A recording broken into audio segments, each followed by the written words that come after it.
Hello बच्चों, कैसे हैं आप लोग। चलो, मैं उम्मीद करता हूं कि आप सभी लोग ठीक होंगे। ठीक है, तो बच्चों ट्रिग्नोमेट्री को आगे कंटिन्यू करते हैं। तो आगे कंटिन्यू करने से पहले जो स्टूडेंट्स इस हमारे चैनल को सब्सक्राइब नहीं किए हैं वो काइंडली सब्सक्राइब कर लो, ताकि आपको हमेशा लेक्चर्स का अपडेट मिलते रहे। ठीक है बच्चों, तो आज हम लोग पढ़ने वाले हैं ग्राफ ऑफ ट्रिग्नोमेट्रिक फंक्शंस। तो सबसे पहले बच्चों मैं आपको ये बता देना चाहता हूं कि ग्राफ ऑफ ट्रिग्नोमेट्रिक फंक्शन कितना इंपॉर्टेंट है। बच्चों, जो ट्रिग्नोमेट्रिक फंक्शन का ग्राफ जो है ना, वो बहुत ही ज़्यादा इंपॉर्टेंट है। अगर कोई टीचर चाहेगा तो जितना भी चैप्टर्स हैं कैलकुलस का, सभी चैप्टर्स में ट्रिग्नोमेट्रिक फंक्शन का यूज कर सकता है। और ग्राफ हम लोग इसलिए पढ़ते हैं ताकि सारे चीज क्लियर पता चले और आसानी से समझ में आए। जैसे फॉर एग्जांपल, अगर आपको किसी पिक्चर का मैं कहानी सुनाऊं तो आप दिमाग में अपने आप इमेजिन करने लगते हो, अच्छा ये ऐसा होगा, ऐसा रहा होगा, ऐसा हुआ होगा, है ना। अगर कोई कहानी स्टार्ट कर दिया, मान लो शोले का, कि है ना कि तांगे पर जा रहा था लोग, है ना, और उसने पूछा कि बसंती तुम्हारा नाम क्या है कि नहीं, इस तरह से। तो कैसा लगता है कि यार बहुत अच्छा होगा, इंटरेस्टिंग होगा। अगर वही चीज मैं आपको पिक्चर्स में दिखा दूं, जैसे मैं कोई कहानी सुनाया और मैं 10 दिन के बाद पूछूं, या कोई लेक्चर सुनाया और 10 दिन के बाद आपसे पूछा जाए, तो आप बहुत सारी चीजें भूल जाओगे। लेकिन अगर आप उसका पिक्चर देख चुके हो क्लियर वे में, तो आपके दिमाग में उस स्टोरी के साथ साथ उस पिक्चर का भी छप जाता है। सिमिलरली उसी प्रकार से मैथमेटिक्स में भी वही होता है, या कोई भी साइंस सब्जेक्ट में अगर किसी चीज़ का ग्राफ है और आपको उसका ग्राफ आता है, या तो ग्राफ के बारे में आप जानते हो, तो इसका मतलब उससे रिलेटेड जो भी क्वेश्चन या तो जो भी कॉन्सेप्ट होगा, वो चीज़ आपको आसानी से समझ में आ जाएगा। तो बच्चों, graph of trigonometric functions, graph में यहाँ पर दो वर्ड काम आएगा। यहाँ पर हम दो वर्ड्स यूज में लेंगे, एक डोमेन और दूसरा वर्ड यूज लेंगे range. Actually trigonometric functions, trigonometry भी एक टाइप का फंक्शन है। तो फंक्शन को जनरली जो रिप्रेजेंट किया जाता है बच्चों, वो y equal to f x से रिप्रेजेंट करते हैं। और ये जो f लिखा है ना, f, इस f के जगह पर कुछ भी आते रहता है। जैसे मान लो कोई भी फंक्शन आ सकता है। जैसे यहाँ पर अगर हम लोग ट्रिग्नोमेट्री की बात कर रहे हैं, तो टोटल 6 ट्रिग्नोमेट्रिक रेशियो है, टोटल 6 ट्रिग्नोमेट्रिक रेशियो है। और वो कौन कौन सा है? साइन है, कॉस है, टेन है, कॉट है, सेक है और कॉसेक है। तो ये f के जगह पर ये सारे फंक्शन आ सकते हैं, और भी आ सकता है लॉग वगैरह।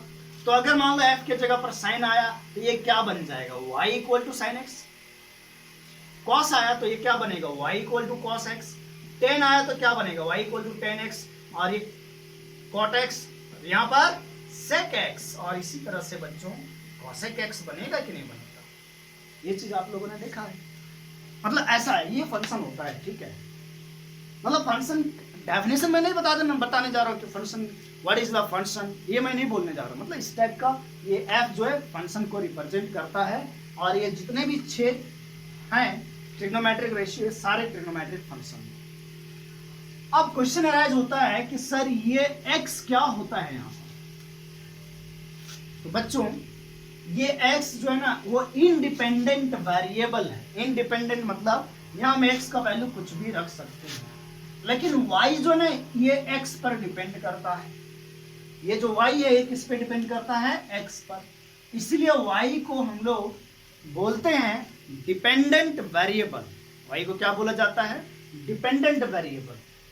और ये x इंडिपेंडेंट वेरिएबल। लेकिन फंक्शन के केस में, किसके केस में? फंक्शन के केस में इस x का इनपुट का एक स्पेशल नाम है जिसको हम लोग बोलते हैं डोमेन। तो अगर ये इंडिपेंडेंट वेरिएबल है, यहाँ हम कुछ भी रख सकते हैं, तो इसका हम लोग इनपुट भी बोल सकते हैं और जो पूरा सिंपलीफाई प्रोसेस होके जो आएगा वो y का वैल्यू होगा, और इसको हम लोग आउटपुट भी बोलते हैं। तो डोमेन जो हो गया वो इनपुट हो गया, और ये जो आउटपुट है ना y, ये y का जो वैल्यू है इसको हम लोग बोलते हैं range, that is output, that is output. तो डोमेन क्या होगा? डोमेन के बारे में हम लोग ये लिख सकते हैं कि the set of values of x। Set का मतलब आप सभी लोग जानते हो, क्यों? सेट थ्योरी का लेक्चर पहले हो चुका है, सेट थ्योरी हम लोग पढ़ चुके हैं। तो the set of values of x for which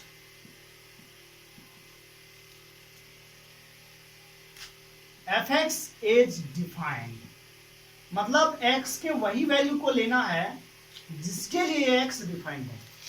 simple सी बात है, जैसे x डोमेन हो गया, डोमेन का मतलब इनपुट हो गया, और ये f जो है ना एक मशीन है, जैसे हमारा बॉडी एक मशीन है, और जो हम लोग खाते हैं वो हमारा इनपुट हो गया, वो हमारा डोमेन हो गया।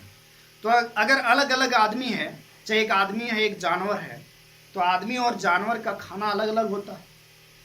तो कहने का मतलब आदमी का जो इनपुट है और जो जानवर का इनपुट है वो दोनों क्या होगा? अलग अलग होगा। यानी कंक्लूजन क्या है? कंक्लूजन इज दैट कि डिफरेंट डिफरेंट फंक्शन का इनपुट डिफरेंट डिफरेंट होता है, और उसके अकॉर्डिंग आउटपुट भी डिफरेंट डिफरेंट आता है। ठीक है? तो डिफरेंट डिफरेंट फंक्शन का डोमेन डिफरेंट डिफरेंट होगा और रेंज भी डिफरेंट डिफरेंट होगा। अगर कोई दो फंक्शन का डोमेन और रेंज बराबर हो जाता है और दोनों फंक्शन एक ही टाइप का दिखता है, तो उस फंक्शन को हम लोग आइडेंटिकल फंक्शन बोलते हैं, यानी इक्वल फंक्शन बोलते हैं। एक ही टाइप का दिखता है, दिखने का मतलब हुआ दोनों फंक्शन का ग्राफ एक ही जैसा बनता हो, एक ही जैसा बनता हो, तो बच्चों उसको हम लोग इक्वल फंक्शन बोलते हैं। तो डोमेन हो गया मतलब the set of values of x, x के वैल्यू को हम लोग क्या बोला जाएंगे, क्या बोलते हैं? डोमेन बोलते हैं। अब बात आती है कि सर अगर फंक्शन का ग्राफ यानी फंक्शन का फोटो अगर आपको बच्चों मालूम है या कहीं ग्राफ ड्रॉ किया हुआ है, तो उस ग्राफ से भी हम लोग उस फंक्शन का डोमेन बता सकते हैं। मैंने क्या बोला कि अगर फंक्शन का ग्राफ आपको मालूम है, फंक्शन का ग्राफ आप जानते हो, तो आप फंक्शन का डोमेन भी ग्राफ से देख करके आप लोग बता सकते हो। आप लोग क्या कर सकते हो? बता सकते हो। तो सर कैसे बताया जाए, कैसे बताएंगे? तो बच्चों x के वैल्यू को क्या बोलते हैं? डोमेन। और x का वैल्यू कहाँ मिलता है? सभी लोग जानते हो, आंसर आएगा आप लोग की तरफ से कि सर x का वैल्यू तो हम लोग x एक्सिस में देखते हैं। बिल्कुल सही बात, x का वैल्यू जो है हम लोग x एक्सिस में ही देखते हैं। तो ग्राफ जो डोमेन होगा वो ग्राफ का एक्सपेंशन x एक्सिस में कहां से कहां तक है वही डोमेन होगा। यानी डोमेन अगर ग्राफ से देखना है तो हम देखेंगे कि ग्राफ का जो एक्सपेंशन है वो x एक्सिस में कहां से कहां तक है, वो हमारा डोमेन हो जाएगा।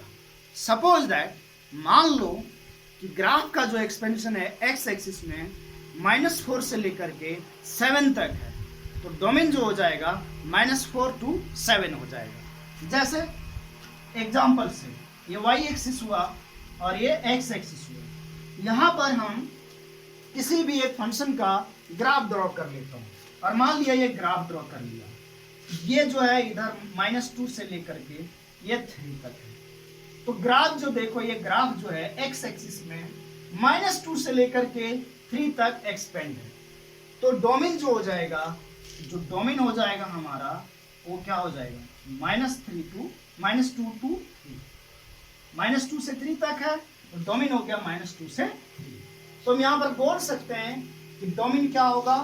The expansion of graph, the expansion of graph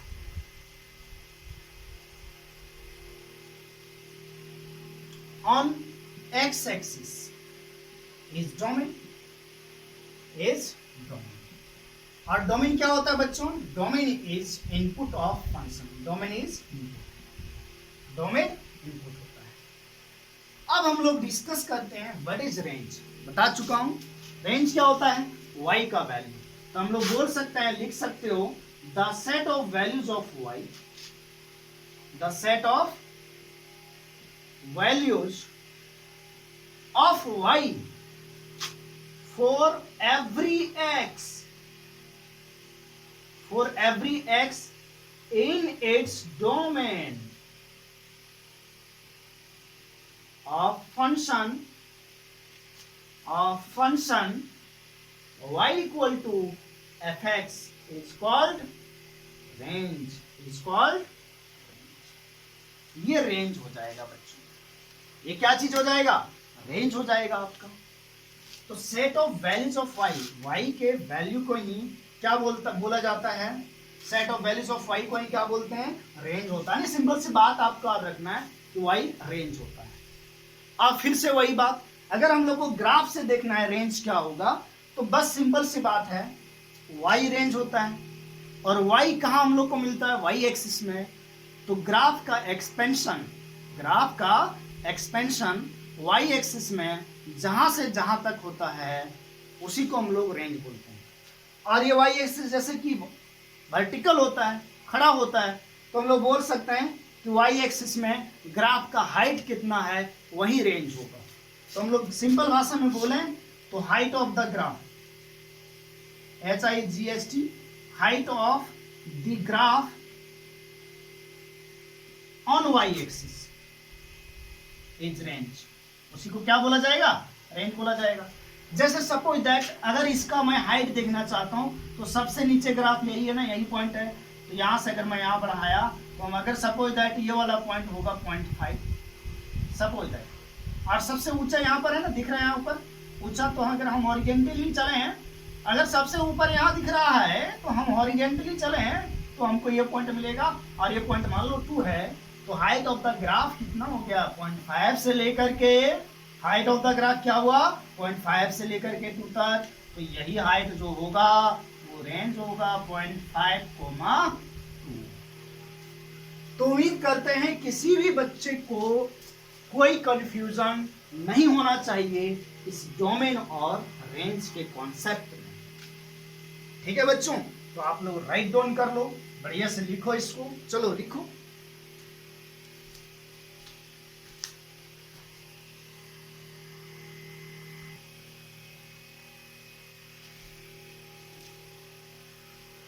अब बच्चों सबसे पहला हम लोग देखते हैं ग्राफ किसका? y equal to sine x का। किसका graph? y equal to sine x का। y equal to sine x का ग्राफ कैसे ड्रॉ होगा? कैसे ग्राफ ड्रॉ होगा? तो आप लोग तो जानते हो ग्राफ कैसे ड्रॉ करते हैं। बोलोगे सर कैसे? क्या आप लोग भूल गए कि मान लो कोई लाइन का ग्राफ ड्रॉ करना था, जैसे 2x + 3 का, तो आप लोग क्या करते थे बच्चों? एक टेबल बनाता था ना, और x और y लिखता था।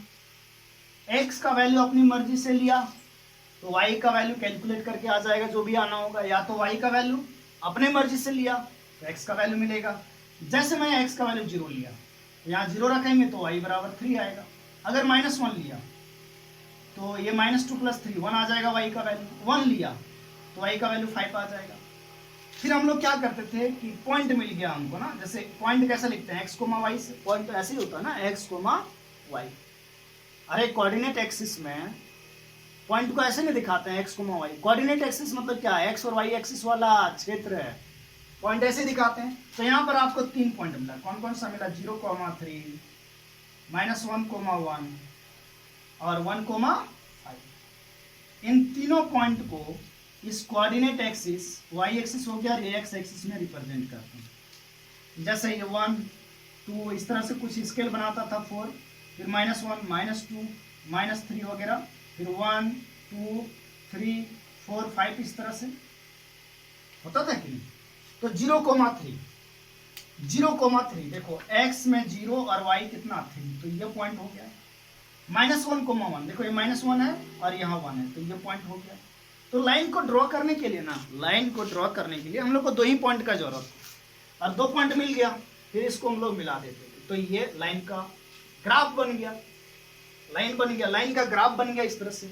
तो आप लोग ग्राफ ड्रॉ करने तो जानते हो, तो इसी तरह से y equal to sine x का भी ग्राफ ड्रॉ करेंगे। आप लोगों को पता है कि साइन के अंदर जो होता है वो एंगल होता है, एंगल होता है कि नहीं, और जो भी सॉल्व करके आएगा वो वैल्यू आएगा। तो बच्चों अब इसका हम लोग को ग्राफ ड्रॉ करना है, y equal to sine x का। चलो आप लोगों को पता है 10th क्लास में भी पढ़ा है, 0 से लेकर के π/2 तक के वैल्यू जो साइन एक्स का है वो आप लोग को मालूम है कि नहीं? अच्छा ये भी मालूम है आपको कि यहाँ 0 होता है। अगर क्वाड्रेंट की बात करें तो यहाँ एंगल π/2 होता है, यहाँ पाई होता है, यहाँ 3π/2, यहाँ फिर 2π, फिर 5π/2 आता है बच्चों, है ना, फिर क्या आता है 3π आता है, फिर 7π/2 आएगा, फिर 4π आएगा। और आप लोग को ये भी पता है कि साइन एक्स यहाँ पॉजिटिव होता है और यहाँ भी पॉजिटिव होता है, लेकिन यहाँ और यहाँ क्या होता है नेगेटिव होता है। तो मैं ऐसा करता हूँ कि 0 से π तक के कुछ एंगल ले लिया, जैसे 0 लिया सबसे पहले, x का वैल्यू 0 रखा तो y का वैल्यू 0 आता है, सभी लोग जानते हैं ये, ठीक है। π/6 मतलब 30 डिग्री, साइन 30 डिग्री का वैल्यू होता है 1/2। π/4 मतलब 45 डिग्री, और साइन 45 डिग्री का वैल्यू होता है 1/√2। π/3 60 डिग्री, √3/2 होता है। π/2 90 डिग्री 1 होता है। मतलब यहां से यहां तक हम कुछ वैल्यू ले लिए, कुछ पॉइंट ले लिए, निकल गया। फिर क्या हुआ, π/2 के बाद जो आएगा 2π/3 एंगल ले लिया, जिसका वैल्यू वही √3/2 होगा, प्लस भी होता है ना सेकंड क्वाड्रेंट में। देखो 0 से π तक का एंगल लिया, और 0 से π तक का एंगल में सभी वैल्यू प्लस आएंगे। ऐसा इसलिए आएगा क्योंकि साइन फर्स्ट और सेकंड क्वाड्रेंट में आ रहा है। इसी तरह बच्चों 3π/4 का वैल्यू 1/√2, 5π/6 का वैल्यू 1/2 और पाई का वैल्यू फिर से 0 हो गया। और जब हम लोग पाई से आगे बढ़ेंगे ना, तो साइन का वैल्यू फिर यही रिपीट करते रहेगा, लेकिन किसमें, माइनस में आ जाएगा। किसमें आ जाएगा, माइनस में। जैसे साइन पाई प्लस π/6, ये जो वैल्यू होगा वो माइनस साइन π/6 होगा, यानी -1/2 होगा, नेगेटिव आएगा, फिर से ये नेगेटिव स्टार्ट होगा। यानी आगे जो लेंगे ना, फिर -1/2, -1/√2, -1/√3, -1 मतलब यहाँ पर आ जाएंगे, फिर इधर माइनस ये बढ़ता जाएगा, ठीक है। तो हम लोग को ज्यादा वैल्यू जरूरत नहीं है, बस इतना लेकर के ये समझाना चाह रहा हूँ मैं आपको, यहाँ ये समझाना चाह रहा हूँ कि ग्राफ जो है ना ड्रॉ करने का वही तरीका है जो 10th में हम लोग एक्स और वाई वैल्यू निकालते थे, ठीक है। तो चलो थोड़ा सा देखते हैं कि 0 से π के बीच में ग्राफ का पैटर्न क्या होगा। जब x का वैल्यू 0 से π तक लेंगे तो ग्राफ का पैटर्न क्या होगा। अगर हम लोग को 0 से π तक में पैटर्न पता चल गया, तो आगे हम लोग को पता है सेम वैल्यू रिपीट करने वाला है, प्लस और माइनस में, मतलब y का वैल्यू सेम आने वाला है। तो बच्चों सबसे पहले आप y एक्सिस बना लीजिए, मेरे साथ बनाइए। ये y एक्सिस बन गया और x एक्सिस ले लीजिए, ठीक है। x एक्सिस ले लिया, ये 0 मान लेते हैं, यहाँ पाई है, थोड़ा दूर मैं ले रहा हूं ताकि आपको बढ़िया से समझ में आए। पाई 0 और पाई के बीच का पॉइंट क्या है, π/2, तो बीच में आएगा π/2। अच्छा 0 और π/2 के बीच में क्या है, 0 और π/2 के बीच में है π/4, तो ये π/4। इसी तरह से π/2 और पाई के बीच में क्या है, 3π/4, तो ये 3π/4। अब सुनना, π/4 से छोटा है π/6, तो π/6 कहीं यहां ले लिया। और फिर सुनना 3π, ये देखो π/2 से बड़ा, सॉरी π/4 से बड़ा, π/4 से बड़ा एक π/3 भी है ना, तो यहाँ ले लिया π/3। इसी तरह से π/2 के बाद है 2π/3, 2π/3, π/2 के बाद और 3π/4 के पहले। अच्छा 3π/4 के बाद क्या है, 5π/6। यहाँ तो x का वैल्यू बहुत सारा मिला। तो देखो π/2 पे जो वैल्यू है y का, x अगर π/2 है तो y जो है वो कितना है, 1 है। अगर x π/2 है तो y कितना है, 1 है। सभी लोगों को दिख रहा है ना। तो π/2 पे सपोज दैट ये पॉइंट 1 हो गया, तो π/2 पे 1, चलो भाई यहाँ 1, ये 1, एक गोला बना लिया, ये पॉइंट ले लिया π/2 पे 1। अच्छा 1/2 देखो कहाँ पर है, 1/2 π/6 पे, ये है π/6 1/2 मतलब यहाँ रहेगा। अच्छा 1/2 एक जगह और है 5 π/6 पे, तो ये मान लेते हैं अगर 1/2 है तो 5 π/6 पे भी 1/2, π/4 पे 1/√2 मतलब थोड़ा सा 1/2 से ज्यादा, थोड़ा सा ज्यादा, ये π/3 कितना है, √3/2 मतलब 1/√, से थोड़ा सा बड़ा है, थोड़ा सा बड़ा, लो थोड़ा सा बड़ा। और इसी तरह से 2π/3 आएगा, और 3π/4 का वैल्यू भी यही आएगा इस तरह से। अब तुम्हें अगर देखो ये सारे पॉइंट्स को मिला दूं मैं, ये जितना भी आपको पॉइंट दिख रहा है, अगर मैं इसको मिला देता हूं बच्चों तो ये इस तरह से ग्राफ बनेगा, ये इस तरह का ग्राफ बनेगा। मिला दिया, इस तरह से मिलाया तो ये इस तरह का ग्राफ बना। चलो थोड़ा सा बढ़िया बनाया, आप लोग समझ गए, ये बन तक गया, ठीक है, बन गया। अब आप लोग को ये पता है, हम लोग ट्रिग्नोमेट्रिक फंक्शन में पढ़ चुके हैं कि फिर ये चीज जो है माइनस में होने वाला है, तो कहाँ माइनस में जाएगा, माइनस में कहाँ से कहाँ तक जाएगा, पाई से लेकर के 2π तक में, इसमें माइनस में आएगा, और इसमें क्या था, प्लस में था। तो यही पैटर्न अब जो है ना बार बार सेम साइज का पैटर्न रिपीट होगा। एक बार प्लस से स्टार्ट हुआ, फिर जाएगा नीचे माइनस में, ये माइनस में आया और ये 2π हो गया, फिर ये प्लस में जाएगा, ये 3π हो गया, 2π से 3π, 2π से लेकर के 3π, फिर ये इधर जाएगा इस तरह से बच्चों, और ये पैटर्न जो है चलता रहेगा। फिर देखो इधर थोड़ा सा इसको बड़ा बनाता हूं मैं, तो फिर सेम साइज का सब होगा, सब क्या होगा, सेम साइज का, सेम हाइट का। जैसे इसका हाइट थोड़ा कम लग रहा है तो इसको मैं इधर कर दिया, ये कहाँ तक आएगा, -1 तक, -1 तक। अगर ये हाइट 1 तक गया तो नीचे -1 तक, और फिर ये इस तरह से चलता रहेगा। ये 0 है, यहाँ अगर पाई हुआ तो इधर -π, फिर क्या होगा, -2π, क्योंकि नेगेटिव एक्स एक्सिस में जा रहा है, ठीक है, कहाँ जा रहा है, नेगेटिव एक्स एक्सिस में।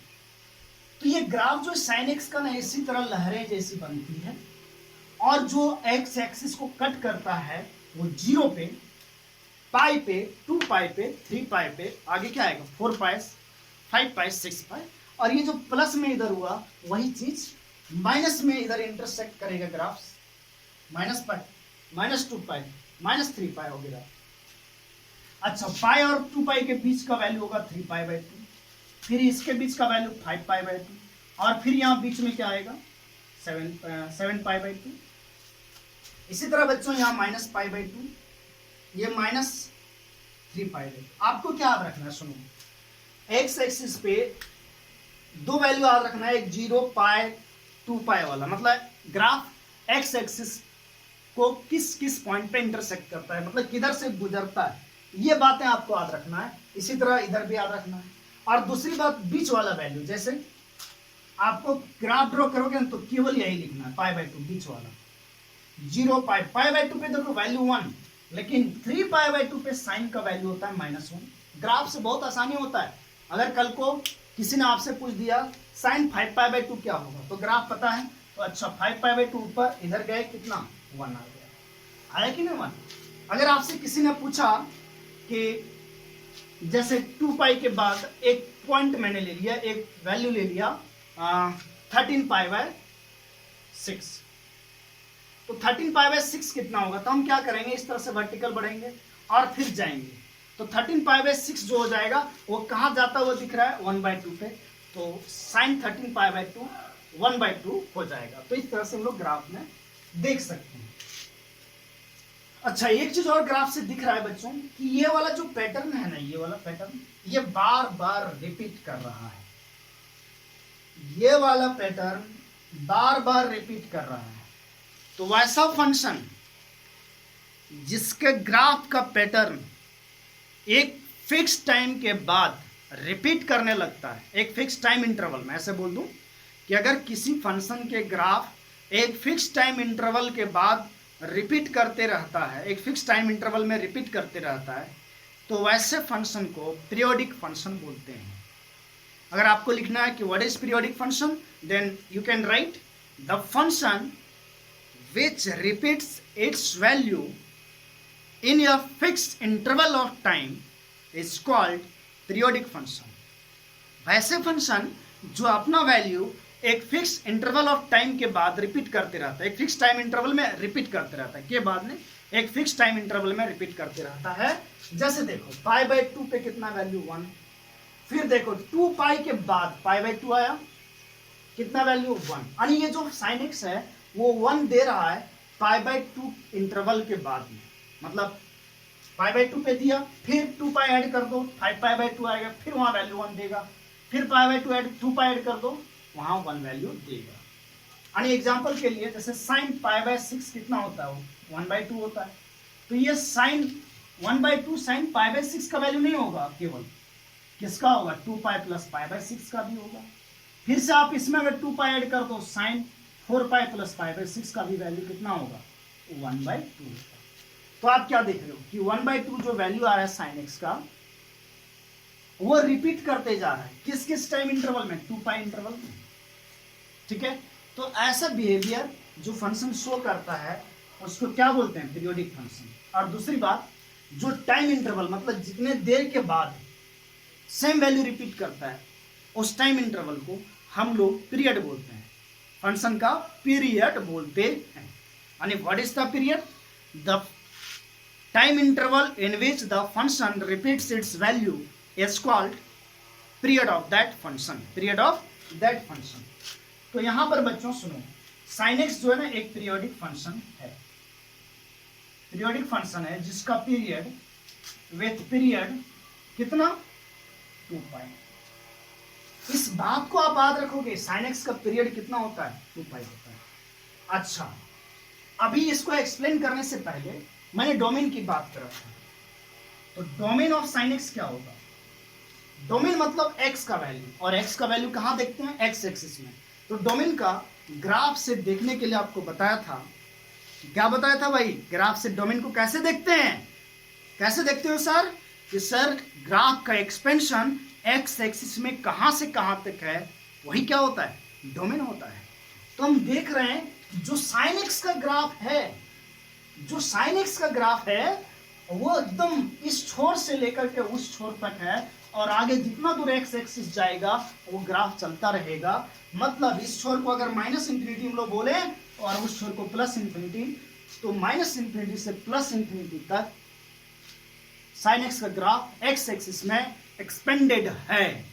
तो डोमेन जो हो जाएगा माइनस इंफिनिटी से प्लस इंफिनिटी, मतलब साइन के गोद में एक्स का वैल्यू कुछ भी रख दो, डोमेन एक्स ही तो होता है, एक्स का वैल्यू कुछ भी रख दो, साइन डिफाइंड है, that is x belongs to real number.